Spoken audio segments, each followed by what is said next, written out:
Hello friends welcome. वर्तमान आम गोटे गुरुत्वपूर्ण करेन्ट अफेयर्स विषय आलोचना करने जाऊे।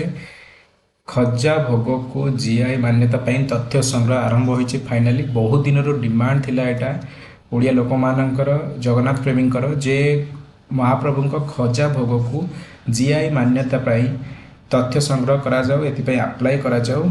आउ एटा अप्लाई हुए आमर चेन्नई स्थित इंटेलेक्चुअल प्रॉपर्टी इंडिया ऑफिस रे। एटा होची से ऑफिसटा जोटा कि चेन्नई रे अवस्थित, सही अप्लाई हम। ठीक अच्छे। तो महाप्रभु सहित ये खजाटा बहुत आगुरी एसोसिएटेड शह शह वर्ष धरी। तो प्रश्न उठूँ 2018 सिलाओ खजा को भारत में प्रथम खजा भाव जीआई मान्यता मिलवा पर एते दिन कहीं लगिगला ओडिशा सरकार को यही तथ्य संग्रह आरंभ करने। ठीक अच्छे। तो 2018 प्रथम भारतीय खजा भाव आमर सिलाओर खजा जोटा कि बिहार रे अवस्थित सेटा को जीआई मान्यता मिल सारी। एवं ओडिशा रे जो महाप्रभु 56 भोग भितर गोटे जहाँ उभय आनंद बजार भी मिले, आनंद बजार बाहर पूरी मार्केट रे भी मिले, ताकू ए पर्यंत अप्लाई भी हैनी। ठीक अच्छे। तो सिला खजा को 2018 जीआई मान्यता मिली। एवं कह जाए जे यही जो सिला खजा जोटा बिहार रो ताकू 2300 वर्ष पाखापाखि पुराना।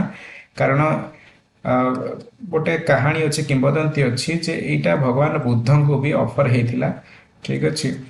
एवं हम जदि ओडिशा कथा कहवा, अच्छा ये जो ब्रिटिश आर्कोलॉजिस्ट थिले जेडी बेगलार एवं तांको सहित जो टीम थिला से शिला ऊपर रिसर्च करथिला एवं पाइला जे 1872-63 आड़ को आर मेंशन रही, क्लियर कट मेंशन रही। एवं विक्रमादित्य जो किंग थिले, ठीक अच्छे, तांको सहित भी एटा एसोसिएटेड। ठीक अच्छे।